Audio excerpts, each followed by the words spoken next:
umaga po mga kababayan. Kumusta na po kayo? So, ika-4th day na namin dito sa ospital.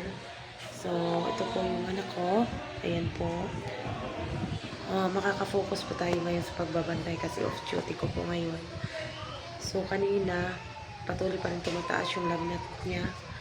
Nasa 40 degrees Celsius yung last niya. Tapos, tinignan namin yung hematocrit platelet niya. Bumaba siya ngayon. Nasa, tas pa naman, 175. Pero, patuloy pa rin siyang bumababa. Sana, titigil na yung lagnat niya. Kaso, binabantayan namin. Kasi yung pag mawala na daw yung lagnat yan po, tuloy-tuloy yung pagbaba ng So, ngayon po, may time po ako makapag-react sa mga video ni Inday Krista kasi natutulog pa naman yung bata. So, ngayon po is napapanood natin. Alam ko, napapanood nyo kasi updated naman po tayo. Alam ko po updated po kayo sa mga video ni Inday Krista. So, tuwang-tuwa po tayo mga kababayan kasi na po sa wakas, nasimulan na ni Chris na yung plano niya na farmhouse. Tuwang-tuwa yung dalaga na sa wakas nakikita na niya yung pinaghirapan niya. Masisimulan na niya. Siguro itong farmhouse na to is malaki kasi yung kikita natin is malaki. Tuwang-tuwa talaga siya. Game na game siya na tumutulong doon sa mga sa paglalagay ng mga barya doon sa mga poste ng kanyang farmhouse. So happy tayong mga followers ni De Krista kasi sa mga pagsubok na lumaraan sa kanyang buhay, nagawa niya na nalampasan niya ito at hindi siya nagpadala sa emosyon, lumalaban sa stress. Lumalaban talaga to. Ito po talaga yung batang hindi basta-basta susuko. Kaya bilib po talaga ako kay Inday Krista. Kahit ano man yung mga pagsubok na yan, kahit idadawan man siya ng ibang tao, patuloy pa rin siya lumalaban para sa mga pamilya niya. Ngayon, sinisimulan niya na ipagpatuloy yung mga pangarap niya at mga kumpleto yung mga hinahangad niya sa buhay para sa pamilya niya at sa kanyang sarili. So, sana tuloy-tuloy yung paggawa ng farmhouse niya.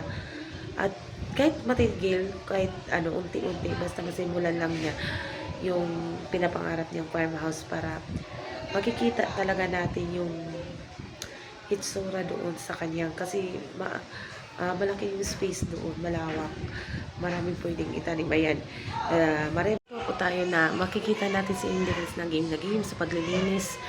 Siguro meron siyang mga kinuha doon na para mapabilis yung paggawa kasi alam naman natin na tumutulong din si Inday na para din makatulong doon sa mga kapitbahay niya, sa mga kamag-anak niya.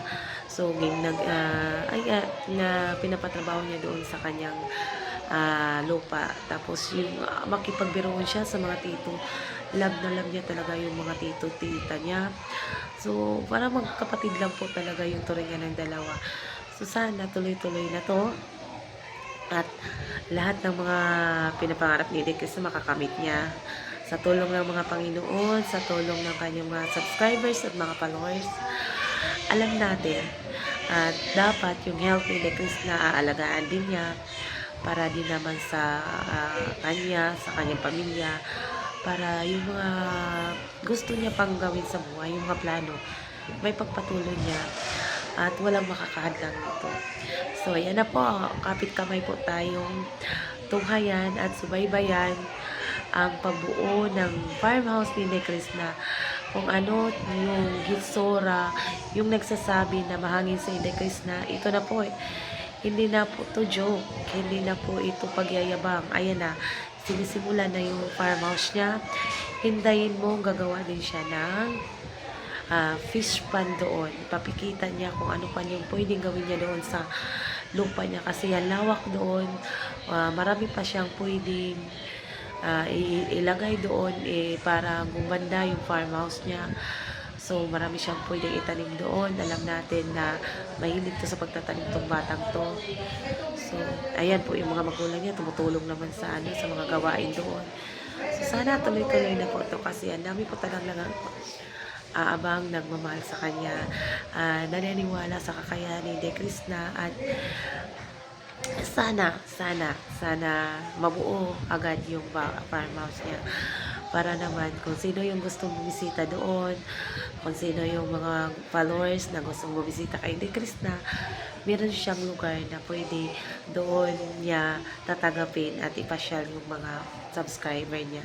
Soon, sana isa tayo sa mapalad na makapunta doon sa lugar niya kasi pinapangarap ko din po na ma-meet siya in person kasi love ko talaga po si Krishna.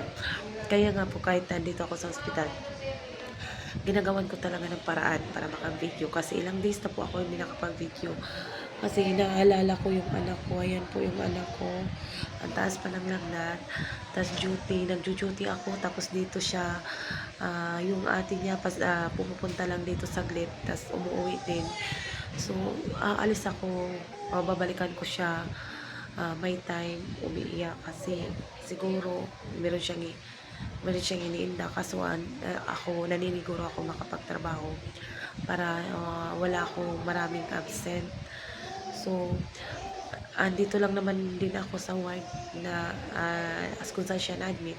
So yan po, kagaya ni Chris na magulang tayo, hindi po tayo basta-basta bumibitaw para sa ating mga anak. So nidilo ko talaga si Chris na kasi lumalaban siya para sa kanyang pamilya na may angat niya sa buhay. Kahit anumang sabihin ng mga tao, hindi siya nagpapaiyak-apikto, tinatawanan niya lang, wala siyang pakialam sa kanila.